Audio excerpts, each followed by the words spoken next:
اللهم صل وسلم وبارك عليك يا حبيبي يا رسول الله. حبايبي كل سنة وانتم طيبين ومستمرين مع بعض في رمضان كريم. النهاردة بقى مع بعض زي ما انتم شايفين ان انا الصفقة اللي جات لي، عملت انا صفقة جات لي فراخ، صفقة فراخ جات لي مسكتها عملتها طبعا منها شيش ومنها عملت منها بانيه. هعمل منها ايه؟ بانيه. تعالوا بقى نشوف. اول حاجة هطلعها كده الاول وبعد كده اغسلها غسلة حلوة وشوية خل حلوين، وبعد كده تعالوا نشوف هنعمل ايه. زي ما انتم شايفين غسلناها غسلة حلوة، وهنا عندي بصلاية مفرومة وعندي بيضاية تمام، وعندي التوابل بتاعتنا اللي هي فلفل اسود وملح وبهارات فراخ وبهارات 7 بهارات، وعندي كمان شوية روزماري وشوية شطة. طيب اول حاجة هنعمل ايه؟ هنزل بالبصلاية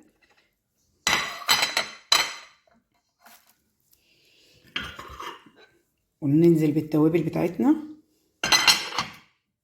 تمام، والبيضايه نقلب كله كده مع بعضه زي ما انتم شايفين كده. نقلبها حلوه قوي وتقعد بقى في التتبيله مده طويله. طبعا عايزه تعمليها من قبلها بيوم بتبقى حلوه قوي طبعا احلى. انا طبعا ببقى الواحد بيبقى مش فاكر هنعمل ايه، هعمل اكل ايه، الواحد بيبقى محتار نعمل اكل ايه، فعشان كده بعمله متاخر اهو. انا كده خلصت.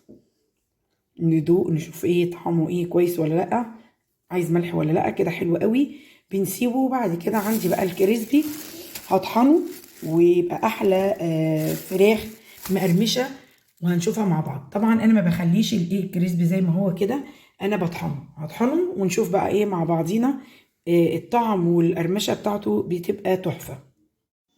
زي ما انتم شايفين بصوا انا طحنته، يعني مش مطحون قوي مجروش شويه. بصوا الفرق بين ده وبين ده، يعني هنا الطحنه يعني ولا ناعم قوي ولا خشن قوي. بعد ما قعدت بقى في التتبيله كام ساعه حلوين كده، تتبيله حلوه، تعالوا يلا ننزل قطع كده ونشوف ونعملها. طبعا ديت ايه، دي وراك مش صدور. طبعا طعمها حكايه وتحفه اهو، بمجرد ما بتتك عليها بتتفرد معاكي مش زي الصدر اهو. والقرمشه يا جماعه بتبقى تحفه. تعالوا هنخلص بقى كل ايه الكميه ديت ونشوف ونقلي مع بعض، هتشوفوا عامله ازاي والقرمشه بتاعتها عامله ازاي. زي ما انتم شايفين كده انا خلصت اهوت الكميه. بصوا الكميه فاضل كمان نصها، يعني ما شاء الله. الايه الوراك بتبقى احلى من الصدر مليون مره، جربوها هتعجبكم قوي. طيب تعالوا نشوف بقى هنا اهوت انا عملت ايه. طبق بقى بتنجان مخلل معاها كده، قطعت الطماطم والفلفل وعندي كمان الثوم والملح كله مع بعضه كده، فرمته فرمه كده في الكبه. نعصر بقى الايه الليمون، البتنجان بيحب طبعا الليمون كتير اهو. نعصر حبه ليمون حلوين كده ونحط شويه خل، وادي طبق البتنجان بتاعنا. يلا تعالوا نعمله بقى مع بعض. الحشوه بتاعته بتبقى حلوه وكمان بيفتح النفس. ليمون والملح والخل،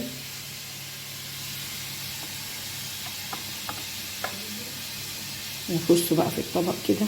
يا سلام، شايفين اهو.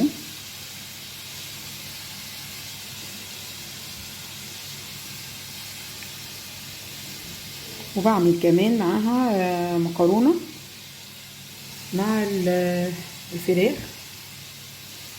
الحمد لله كده حلوه قوي، احلى طبق بتنجان يفتح النفس. اتفضلوا معايا.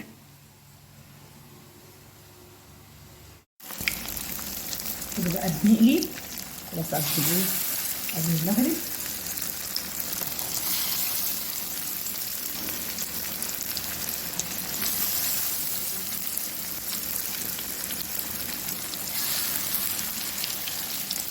بيحصل بقى ايه الكريسبي ده بينفش، بيبقى ليه تحفه.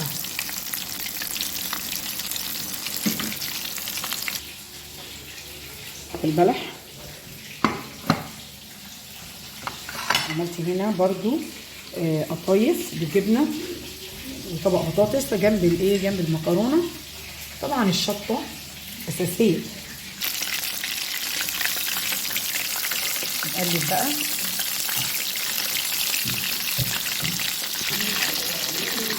هعمل بقى هنا قطايف بالعسل.